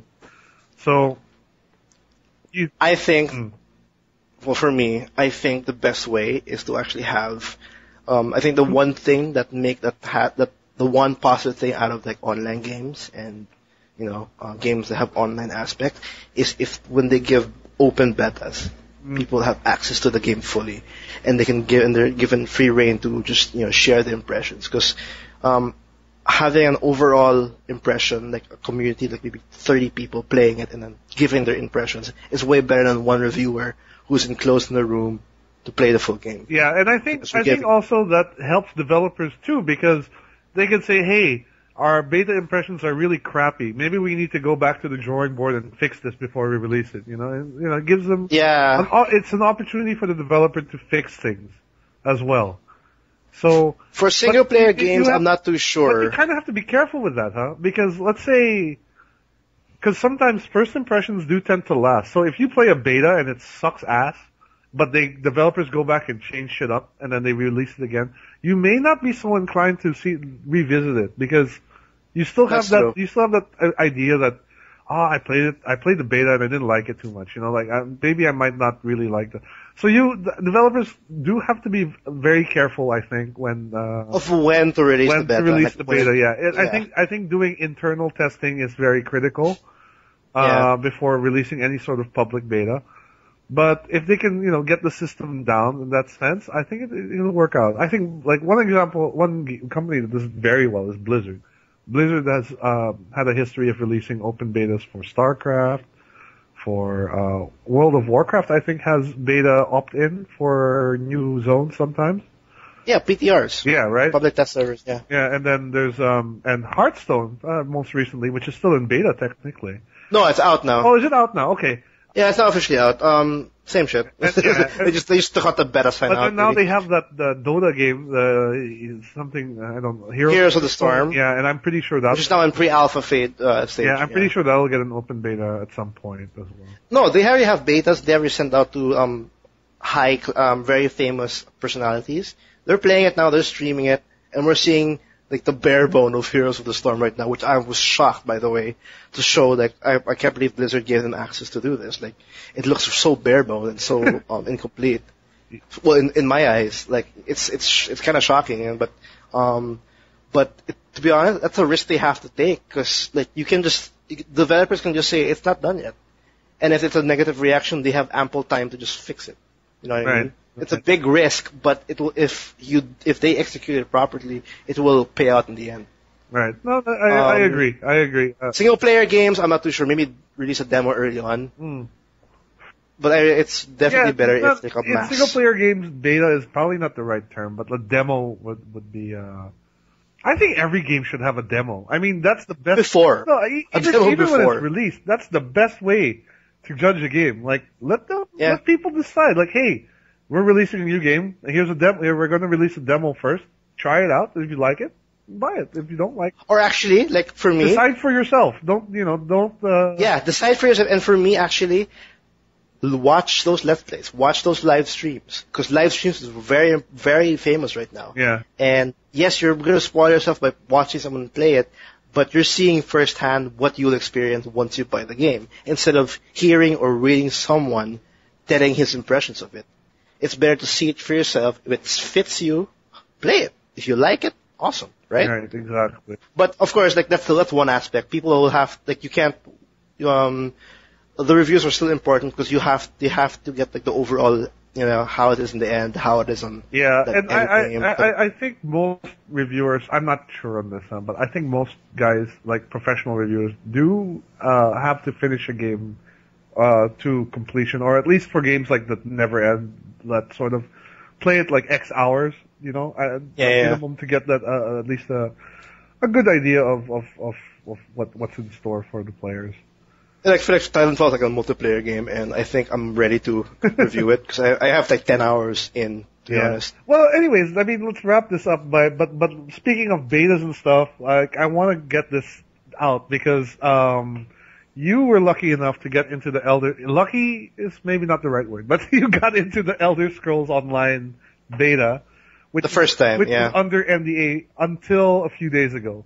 So now, let's hear it. Let's hear your impressions, and let's try to be responsible gaming press by doing so. Oh, okay. So you want to end this episode with a huge negative bang? You want to do that? Oh, is it like that? No, okay. I mean, it is kind of like that. Let's again, it's not a big, it's not really a huge negative. But, it's more like, remember, again, to remind everyone who's listening, we're not paid by Bethesda. This is honest opinion. This is real. Yeah, they made a mistake of randomly throwing a key at me, actually. I played the game, when was that? I think, early, like, pretty much the first closed beta. Yeah. It was under NDA. I got a key. I was one of the lucky ones to try it out for the weekend for a stress test. I forgot what I think it was around early Feb or, and I got to play it, and, it's hard to justify, getting excited for this game because, the overall impression I got out of the Elder Scrolls Online was that I am playing an Elder Scrolls game. Which is good. I was like, right? Yeah, which is good, but I was like, but it feels like a dumbed down version of the previous title. So I'm like, this game just feels like I kind of want to play Skyrim now. That's all I'm getting out of it. Like, you know what I mean? Yeah. So the massive multiplayer part of it really didn't compel you at all. It didn't compel me because there was not enough people, but I did party with some people. Because in terms of the gameplay, everything about it, like looting, checking out the things, talking to people, everybody's fully voiced, doing quests, going first person, everything is Elder Scrolls. Like, so whoever is like worried about it being more of an MMO thing, it has MMO elements, like it has like the Holy Trinity, like tank, healer, DPS, and all that. But it masked it so well to the point that it if you play solo or with a group, it will still feel like as if you're playing a Skyrim game or a Morrowind game or Elder Scrolls in general. They jot that down, but again, that's also a negative because it made me like, okay, it's an Elder Scrolls game, but I don't see why I want to spend $15 a month to play a game where I have one just like this already installed in my PC, that I've played before, of course, but, I can get the same experience. Do you feel the adding those MMO elements sort of cheapened the Elder Scrolls feel though? Like, Pretty much. It felt that way, yeah, because it didn't have anything new, in terms of the MMO element. It's the same, like, get a quest, do a fetch quest, do something, come back, have a little short story. Like, they have well thought of quests and all that. It's not like you have to kill 8 boars or whatever. Yeah. But it's still you going one point to the next, finding that question, that exclamation point, you know what I mean? Going there, talking to someone, going somewhere else. Like, it's somewhat still the same formula, and I think after 10 hours of playing it, I think I reached like level 8. Yeah. So I took my time. I took my time playing that game. When I finally logged out and I wanted to play the next, I'm like, I'm not too sure if I want to continue on. Like, the story wasn't that compelling enough, and the combat wasn't that interesting as well, to be honest. Like, you still have the traditional, it's still like action-based where you swing your sword, you'll hit something. Like, it's very, it's not time-based. It's not like there's a timer. Yeah. Like when you're regular MMOs. There's something like that. It's still real time. So, the combat still feels good, but again, it just keeps going back to the fact that, I can get all of this for my previous games, for like Morrowind and Skyrim. And then they're telling me I have to pay a flat $60 plus $15 every month to continue playing I this think game. that's one thing a lot of people are complaining about, is like it's the subscription fee. It is. Would this be something you'd consider playing if it was free to play, or if it was like Guild Wars where it's a buy once? I think it would, because this is me thinking that paying monthly for an MMO now is just gone. Yeah, no, that's absolutely true. I think and it amplified more because of the fact that it's just instantly similar to previous games that I already own. It's not really giving a big experience. Like, I don't think pairing up with people and playing the game as a group, Elder Scrolls style, will justify me paying every month for it. But that's just based on my experience so far. Because it's overall, like, it feels like it has a lot of content. Because like, it was 10 hours and I was only level 8. And then this game's up to level 50. You know what I mean? It's a really long game. But so I doubt I'll finish the game in a month. So, I have to pay $15 to continue on? Well, your point about like subscriptions being sort of a thing of the past, I totally agree with you. I think I've said this before, but like I'll repeat it because I think the only 2 games right now that can get away with it are World of Warcraft, and I think that's only because it has so much momentum behind it. It's got such a huge base of players behind it that it's like a boulder rolling down the hill, right? You just can't stop it anymore. Yeah, you can. And it has such a huge following that it will not die. Yeah, it won't die. Exactly. It won't die until Blizzard kills it, essentially. If this was a free-to-play, maybe I'll check it out, but my main reason, again, is it's hard to justify the $15. It's hard to justify that uniqueness out of this MMO RPG, because right now it just feels like Elder Scrolls games with people rolling around. The other game I wanted to mention that can get away with this is EVE Online. That's the only other game I know that has a successful subscription base. Yeah, it does. Yeah. And EVE is such a completely different beast of MMO altogether. It's literally the epitome of a sandbox. It just so happens to take place in space with spaceships and stuff. And here's some of the craziest stories coming out of EVE, with like people losing like $20,000 worth of real money worth of equipment in game and stuff. Oh, it's nuts. So those are the only 2 I think I can get away with. I think Elder Scrolls, like me personally, I'm not interested at all to buy it, but it's not because I've heard bad things about the beta. It's just that subscription fee. That's really what's stopping me from like, I gotta subscribe. Fuck that. Yeah, it's like, if you remind me, like, it's just, it just doesn't. I don't see any more like in any MMORPG. Like when you have $15, it's hard to justify that anymore because you have other games that are free, you have other games that don't even do it, and then it just again, like I'll say, it just amplifies that issue more because I'm getting something similar to the previous games, and then I have to pay more for it. It's just bad. And I still, like, when I was playing it for 10 hours, I didn't find anything unique about it, aside from the usual fetch quests. Yeah, it doesn't sound like it doesn't really sound like they've done anything interesting with the MMO formula. It's just like, okay, here's an MMO in Elder Scrolls. Yeah, exactly. Like, it's not like we're in Guild Wars 2, like, they threw a lot of interesting things right off the bat, like the whole dynamic quests, and like, you know, it's a different take on, or the combat, it's like a different take on how to play MMOs RPGs. You can feel the new features, like, right off the bat. You can, like, 'cause I remember playing the beta in Guild Wars 2, and I was literally blown away and it felt completely different. In Elder Scrolls Online, it really felt like I was going back 2 steps. And that was when I felt concerned already, and then as I moved on, I'm like, ugh. I think in level 10 you get like a PvP version. Like you have access to PvP. Yeah, in that game. I didn't reach it. Okay, but then we won't talk about it because there's nothing to you know. See, we're honest, guys. We're not judging. Yeah, no, but I could have reached level 10, but it wasn't that exciting enough for me to check it out. Yeah. So that's my impressions for it on the first wave. I'm not too sure how it is now. But I'm definitely not excited for it anymore, though. That's for sure. Which is kind of sad. But that's my impressions of it. It's I think it's coming out in May. Yeah, I've got a bad feeling that this game is going to go free to play within a few months. I have a feeling too, and you have to also understand that this is Bethesda, and Bethesda is not an online game company.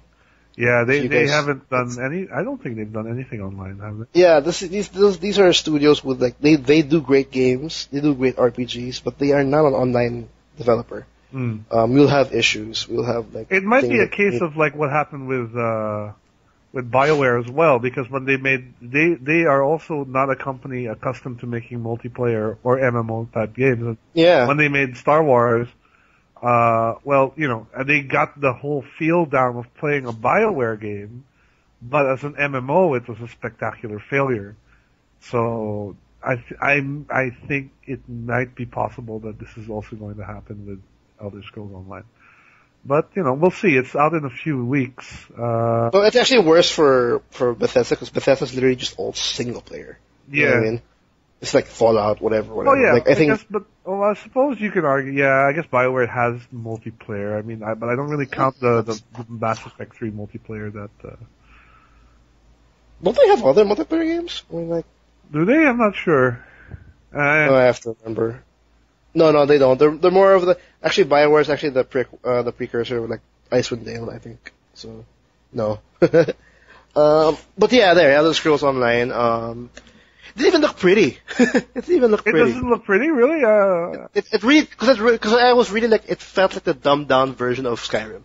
Oh, so it looked as good at least as Skyrim, or... Well, yeah, I'm not saying it's like, I'm not saying Morrowind's better, or something like that. Like, it's just, I assume, because like, this is the next gen MMORPG, so I guess I expected more. But this is a beta stage, so I can't really. It's actually invalid for my impressions for the graphics, because like I mentioned, Titanfall, like they had dumbed down graphics, but in the full version they kind of upped it. You know what I mean? So we'll have to see. So, but overall, I'm worried about this game, and I am not feeling the $15 subscription. That's my thing. Okay. Well, I think that's a wrap for this week. That's our impressions, or Carlos's impressions of Elder Scrolls Online. Yeah, which I wanted to do in the first half, but we forgot about it, and I just will squeeze it in. So yeah, we'll squeeze that in. That's it. I hope if you listen to our discussion, you'll take the time to be a little bit more educated in your game purchasing. When you decide to buy a game and check something out. Yeah, if you have any actually thoughts about the topic we discussed about like how media affects and everything, or or maybe you want some examples, or what do you think about it? Just like, just throw us an email and we can maybe discuss it further. Because it's like I don't think we covered all aspects of it because there's other influences and other ways that media use to like shape people's influence in specific products or in specific projects. Yeah. It's like media's a powerful thing, especially in the Philippines. Media is a powerful thing, and it's always been an issue of responsible media, being a responsible reporter. I just wanted, I guess I felt that this was important to bring up because it's, Nintendo could use. I wanted to bring it back to Nintendo eventually. Like, what could the press? The press should be. It's great, all these stories about, the Wii U's dead, it's dying, there's no future for it. Why don't we read articles about like, hey, here's 10 Wii U games that you should play, or here's reasons why the Wii U is not dead, or. Well, they can't do 10 Wii U games that you okay, should play, because I don't think they reached 10 yet. Maybe 5. But or like here's some things to look forward for the Wii U. Well, Nintendo's hard because I'm sure the press is also like we're trying to help Nintendo because like we're also trying to help Nintendo and we're not really helping. You know what I mean? And Nintendo, like, but it's a different story. Partially Nintendo's fault too because Nintendo is very closed off from the media. If you realize, like a lot of their reveals, they do it on their own. They do it through that Nintendo Direct, which is a video cast that they do every so often. That the Nintendo Direct. If you have a Wii U or a 3DS, you can connect, or I think even a DS, you can connect online and download the latest episode of that. And that's usually where they announce the latest things going on with Nintendo. And it's usually Miyamoto and Iwata discussing these things. So, but yeah, here's hoping that the press give a little bit more love to the Wii U because it really needs it. It really does need it. And, maybe we should do an episode where we praise Nintendo instead of bash it one of these days because a lot of our previous episodes. We had an episode already. Oh, have we? Did we? I don't remember us doing that. Or maybe not. I don't know. Oh, we praised the Wii. Definitely, we did praise the Wii, but the Wii U needs our love, and we'll see. But yeah, that's a few things like I think the press can do to give Nintendo a bit of a prop up. No, and for us in general, like other gamers, like don't be too comfortable with one site or one channel. Yeah, for sure. Multiple channels, like streamers, YouTubers, different websites. Us, just different perspectives, and so you can actually have a good and pretty much get the meat out of your buck, pretty much. Right, exactly. And on that note, this is actually a pretty long episode. We'll have to cut it here. Yeah, we'll have to cut it. It's weird. We went over time and just two of us. Yeah, I know. Well, so we wanted to talk on main topics, so we just went all out. I hope you enjoyed that one. Thanks for listening. Yeah. If you want to listen in for like any of our new impressions, like check out our previous episodes, or if you want our game reviews, our, I think unbiased game reviews. You guys tell us. We're not closed off to criticism too. If you think we can do a better job, let us know. And yeah, let us know. You can check out our reviews, our impressions, our previous episodes at www.toomuchgaming.com. That's 2 with the number 2. If you want to email us about this current topic or maybe previous topic, or just want to say hi, like just want to be part of the discussion, maybe in future episodes, do email us at the TMG Podcast at gmail.com. Any questions is definitely welcome. Check out our other, friend who is now on the beach, who does a lot of YouTube videos in our YouTube channel, in the TMG blog channel. He has a lot of Let's Plays, reviews, and actually video versions of this podcast, which is pretty cool. So do check that out. And that's about it. If you like this episode, if you have concerns, please send us a comment. Please rate us in iTunes. We are in iTunes. If you're listening somewhere else, we are in iTunes. We release a new episode every Tuesday. We have something every Tuesday, so do check that out. Definitely. Thanks for listening in. I'll cut this really short, or right now, because damn, this is a long episode. But really, Good stuff, though. Good stuff. So yeah. All right. Thanks, Will. See you guys next week. Yeah. See ya. Bye-bye.